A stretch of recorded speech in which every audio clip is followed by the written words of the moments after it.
कि हमारी आंखें कैसे दिखती हैं अंदर से, उसके पार्ट्स क्या क्या हैं और उनके फंक्शंस क्या क्या हैं। तो अगर मैं इस चेहरे को छुपा दूं तो तुम्हें आंख कुछ ऐसी दिखने वाली है, एक बॉल के शेप में, और इसे हम बुलाते हैं आई बॉल। अब अगर इसे मैं साइड से देखूं तो मुझे कुछ ऐसा दिखने वाला है आंख। हाँ, ये हो गया बॉल वाला पार्ट, ये हो गया कलर्ड वाला पार्ट, और इसके ऊपर आंख ये थोड़ी उभरी होती है बाहर के साइड में, थोड़ी कॉन्वेक्स शेप की होती है। अब मैंने इसे थोड़ा ट्रांसपेरेंट कर दिया है ताकि हमें इसके अंदर की चीजें दिख सकें। अब हम बात करते हैं इस कलर्ड वाले पोर्शन के बारे में। तो इसे हम बुलाते हैं आइरिस। तो जब भी तुम किसी की आंख के कलर के बारे में बात कर रहे हो ना, तो असल में तुम उसके आइरिस के कलर के बारे में बात कर रहे हो। अब अलग अलग लोगों की आइरिस की कलर अलग अलग होती है। अब ऐसा क्यों होता है यार? तो देखो, जब भी हमारी आंखों पे लाइट पड़ रही होती है, व्हाइट लाइट, तो ये जो आइरिस है ना, इसके अंदर एक पिगमेंट होता है जो कि लाइट की एक पर्टिकुलर कलर को रिफ्लेक्ट करता है। अब इस आइरिस का पिगमेंट ये ग्रीन कलर की लाइट को रिफ्लेक्ट करने वाला है, और इसलिए हमें ये आइरिस ये ग्रीन कलर की दिखती है। अब अलग अलग लोगों की आइरिस में जो पिगमेंट होता है ना, वो अलग अलग कलर की लाइट को रिफ्लेक्ट करता है। जैसे कि यहाँ देखो, मेरे दोस्त की आइरिस ये ब्राउन कलर की है, और ऐसा इसलिए क्योंकि इसकी आइरिस का पिगमेंट ये ब्राउन कलर को रिफ्लेक्ट कर रहा है, और इसलिए हमें ये ब्राउन कलर की दिख रही है। अब इस आइरिस के बीच में तुम्हें एक ब्लैक कलर का स्पॉट दिख रहा होगा। अब सभी की आंखों में ये स्पॉट ये कॉमन होता है, तो इसे हम बुलाते हैं प्यूपिल। आओ उसे लिख लेते हैं। और ये एक छेद है, ये एक होल है जिसके थ्रू लाइट एंटर कर सकती है हमारी आंखों के अंदर। देखो, जो भी लाइट रेस आइरिस पे पड़ रही थी ना, वो या तो रिफ्लेक्ट हो जाएंगी या तो अब्जॉर्ब हो जाएंगी, लेकिन जो लाइट रेस इस ब्लैक स्पॉट पे, इस छेद पे पड़ेंगी ना, वो अंदर चली जाएंगी, कुछ ऐसे। और फिर ये अंदर जाके हमारी आंखों के अंदर इमेज बनाने वाली है बाहर की चीजों की, और इसी की मदद से हम बाहर की चीजों को देख पाते हैं।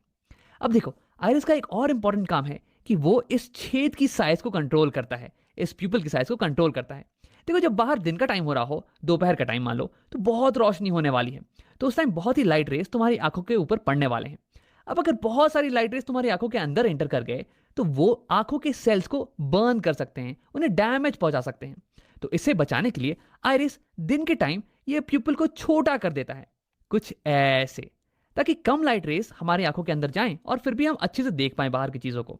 लेकिन शाम के समय जब बाहर की रोशनी बहुत ही कम हो, तब तो हमें ज्यादा रोशनी चाहिए होती है बाहर की चीजों को देखने के लिए।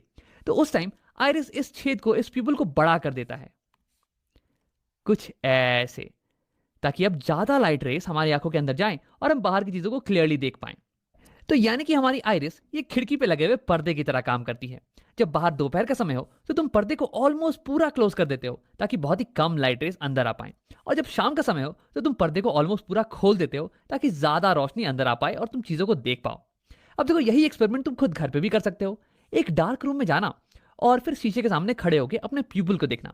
देखो, इस समय तुम्हारी प्यूपल ये बहुत ही बड़ी होगी, लेकिन जैसे ही तुम लाइट को ऑन करोगे ना, तो वैसे ही तुम्हारी प्यूपल ये छोटी होती चली जाएगी।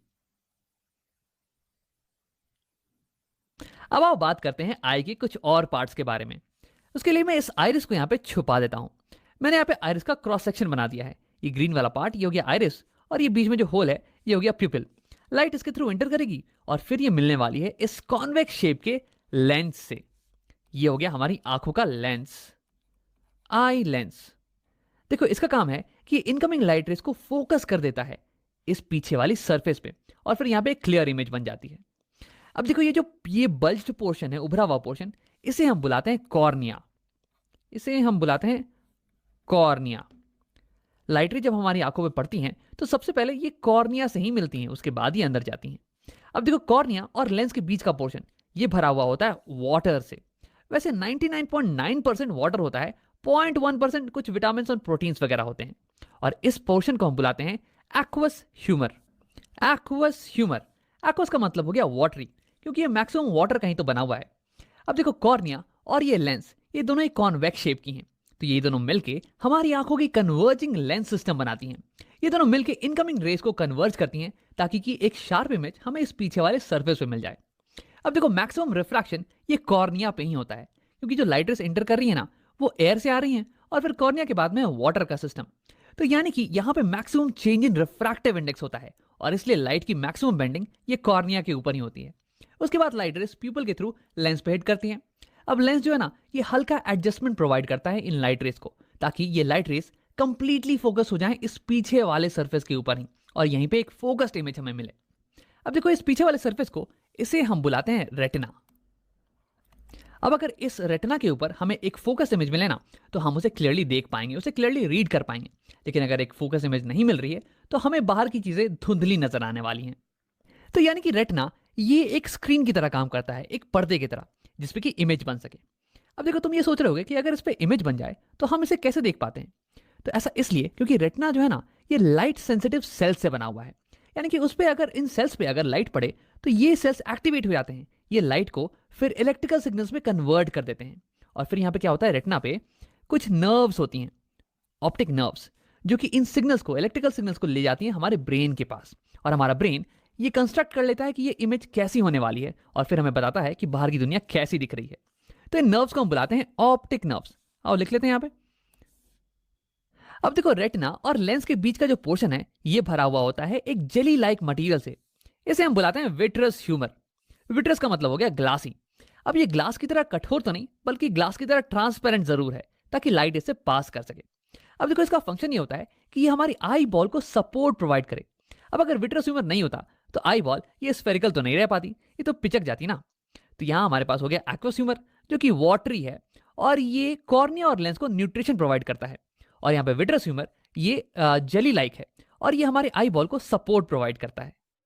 अब आओ एक आखिरी चीज के बारे में बात करते हैं, इन फाइबर लाइक मटेरियल्स के बारे में जिन्होंने हमारे लेंस को पकड़ रखा है। इन्हें हम बुलाते हैं सीलरी मसल्स। अब देखो, ये सीलरी मसल्स ये हमारे लेंस के शेप को बदल सकती हैं। तो हाँ, हमारा लेंस ये एक रिजिड मटेरियल का नहीं बना हुआ है, बल्कि ये एक जेली लाइक मटेरियल का बना हुआ है। और अगर तुम इसे पिचकाओगे ना तो ये पिचक जाने वाला है, और इसकी जो कर्व्ड पोर्शन है ना, ये और ज्यादा कर्व्ड हो जाने वाली है। और अगर तुम इसे खींचोगे तो ये इलोंगेट हो जाने वाला है, और इसकी कर्वेचर ये पतली हो जाने वाली है। अब तुम सोच रहे हो कि यार इसका क्या फायदा है। तो देखो, हमारी आंखें अलग अलग दूरी पे रखे हुए ऑब्जेक्ट्स पे फोकस कर सकती हैं, उनकी इमेज को सेम डिस्टेंस पे बना सकती हैं। अब ऐसा करने के लिए हमारे लेंस के पावर को चेंज होना पड़ेगा, और ऐसा करने के लिए हमें अपने लेंस के कर्वेचर को चेंज करना पड़ेगा, और वही करने में मदद करती है हमारी सीलरी मसल्स। अब उसे और थोड़ा डिटेल में समझते हैं। तो केवल फोकस करते हैं हमारे लेंस पे। अब मान लो कि तुम किसी दूर रखी हुई ऑब्जेक्ट को देख रहे हो। तो दूर रखा हुआ ऑब्जेक्ट है, तो इसलिए उससे जो इनकमिंग रेस होंगी ना, इंसिडेंट रेस, ये ऑलमोस्ट पैरेलल होने वाली हैं। और क्योंकि तुम इसे क्लियरली देख पा रहे हो, इसका मतलब कि उसकी एक क्लियर इमेज, उसकी एक फोकस्ड इमेज ये लेंस बना दे रहा होगा यहाँ रेटिना के ऊपर। तो यानी कि ये लेंस इनकमिंग पैरेलल रेस को फोकस कर दे रहा है रेटिना के ऊपर, कुछ ऐसे। देखो, ये होगी रे डायग्राम, पैरेलल रेस आ रही हैं और ये लेंस उसे फोकस कर दे रहा है रेटिना के ऊपर। अब देखो, इस केस में लेंस इनकमिंग रेस को बहुत ही हल्का रिफ्रैक्ट कर रहा है, बहुत ही हल्का बेंड कर रहा है, कुछ 10 डिग्री का एंगल मान लो। यानी कि इस केस में required power of the lens ये थोड़ी कम होने वाली है। लेकिन अब अगर ऑब्जेक्ट ये तुम्हारी आंखों के पास आ जाए, कहीं यहाँ पे, तो देखो इस केस में जो रेस आ रही होंगी ना तुम्हारी आंखों पे, ये तो डाइवर्जेंट रेस होने वाली है यार, ये तो पैरेलल नहीं होने वाली है। लेकिन देखो, अगर अभी भी तुम पास रखी हुई ऑब्जेक्ट को क्लियरली देख पा रहे हो, इसका मतलब इस ऑब्जेक्ट की भी इमेज बिल्कुल यहीं पे बन रही होगी। तो यानी कि रिफ्रैक्टेड रेस ये तो बिल्कुल ऐसे ही दिखने वाली हैं। लेकिन इस बार लेंस को, रेस को, इनकमिंग रेस को ज्यादा बेंड करना पड़ेगा, ज्यादा मोड़ना पड़ेगा, ताकि वो यहाँ रेटिना पे फोकस्ड हो पाए। देखो, मैं यहाँ पर रे डायग्राम तुम्हें दिखाने वाला हूं, तुम एक बार अमाउंट ऑफ बेंडिंग पे ही फोकस करना। तो यहां तुम देख सकते हो, जब ऑब्जेक्ट पास में आ गया तो ये इंसिडेंट रेस ये डाइवर्जेंट थी और ये ऐसे चली जाती। लेकिन हमारे लेंस ने अब इन इनकमिंग रेस को इतना बेंड कर दिया है, ऑलमोस्ट 45 डिग्री से बेंड कर दिया है, ताकि ये यहाँ रेटिना पे फोकस हो पाए।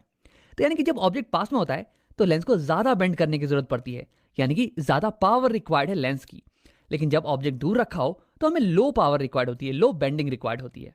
तो देखो कैसे अलग अलग दूरी पे रखे हुए ऑब्जेक्ट्स पे फोकस करने के लिए हमें अलग अलग पावर की लेंस की रिक्वायरमेंट होती है। अब देखो यार, हमारी आंखों में लेंस तो एक ही है, हम लेंस को तो बदल नहीं सकते हैं। तो हम क्या करते हैं कि लेंस के कर्वेचर को बदल देते हैं, इसे पतला और मोटा करते हैं डिपेंडिंग ऑन किस चीज पे हम फोकस कर रहे हैं। अगर हम किसी दूर की चीज पे फोकस कर रहे होते हैं तो हमें एक कम पावर की लेंस चाहिए होती है, जो कि लाइट रेस को कम बेंड करे। तो उस केस में हमारी सिलरी मसल्स ये रिलैक्स हो जाती हैं, ये हमारे लेंस को इलोंगेट कर देती हैं, ताकि इसकी कर्वेचर ये कम हो जाए और ये लाइट रेस को कम बेंड करे, इसकी पावर कम हो जाए। लेकिन जब हम पास की चीजों पे फोकस कर रहे होते हैं तो उस केस में हमें एक हाई पावर की लेंस की जरूरत होती है, ताकि हम इन डाइवर्जेंट रेस को ज्यादा बेंड कर पाए। तो उस केस में हमारी सीलरी मसल्स ये लेंस को पिचका देती है, ताकि इसका कर्वेचर ये बड़ा हो जाए और उसके बाद ये ज्यादा बेंड करने लगे, इसकी पावर बढ़ जाए। तो ऐसे ही सीलरी मसल हमारे आई लेंस के शेप को चेंज कर सकती है, इसके पावर को चेंज कर सकती है। तो सीलरी मसल के इसी पावर को हम बोलते हैं पावर ऑफ एकोमोडेशन। अब देखो, आगे कुछ वीडियोस में हम इसके बारे में डिटेल में बात करने वाले हैं। तो अगर ये तुम्हें समझ में नहीं भी आया हो ना, तो घबराने की कोई बात नहीं है। अब वीडियो को यहीं पे खत्म करते हैं और इसे समराइज कर लेते हैं। तो इस वीडियो में हमने आई के अलग अलग पार्ट्स और उनके फंक्शंस के बारे में पढ़ा। सबसे पहले लाइट जब हमारे आंखों में पड़ती है तो वो टच करती है कॉर्निया को। देखो कॉर्निया ये आंख के ऊपर ये उभरा हुआ पार्ट होता है और यहीं पे लाइट रे का मैक्सिमम रिफ्रैक्शन होता है, मैक्सिमम बेंडिंग, क्योंकि यहीं पे मैक्सिमम मीडियम में चेंज आ रहा है। अब उसके बाद लाइट जाती है एक्वस ह्यूमर में। अब ये मोस्टली वाटर का बना हुआ होता है और उसके बाद लाइट एंटर करती है आंखों में प्यूपिल के थ्रू, ये ब्लैक वाला पोर्शन। और इस ब्लैक वाले पोर्शन के साइज को कंट्रोल करता है आइरिस। आइरिस हो गया आंखों का कलर्ड वाला पोर्शन। अब इसके बाद लाइट रेस पास करती है लेंस के थ्रू। देखो लेंस का काम होता है लाइट रेस को फाइन एडजस्टमेंट प्रोवाइड करना ताकि इमेज एग्जैक्टली रेटिना के ऊपर ही बन जाए। अब इसमें इसकी मदद करती है सिलरी मसल्स जो कि इसके शेप को चेंज कर सकती हैं और इसलिए इसके पावर को भी चेंज कर सकती हैं। अब इसके बाद लाइट रेस पास करती है विट्रस ह्यूमर के थ्रू। ये विट्रस ह्यूमर ये आई बॉल के शेप को मेंटेन करके रखता है। अब इसके बाद लाइट रेस इमेज बना देती है हमारी रेटिना के ऊपर। रेटिना एक स्क्रीन की तरह काम करता है जिसपे कि इमेज जब बने तो हम उसे क्लियरली देख पाते हैं। देखो रेटिना बना होता है बहुत ही लाइट सेंसिटिव सेल से जिन्हें हम कहते हैं रॉड्स एंड कोन सेल। जब लाइट इन पे पड़ती है तो ये एक्टिवेट हो जाते हैं और ये लाइट को कन्वर्ट कर देते हैं इलेक्ट्रिकल सिग्नल्स में और ये सिग्नल ऑप्टिकल नर्व्स के थ्रू हमारे ब्रेन तक पहुंच जाते हैं और फिर हम बाहर की दुनिया को देख पाते हैं।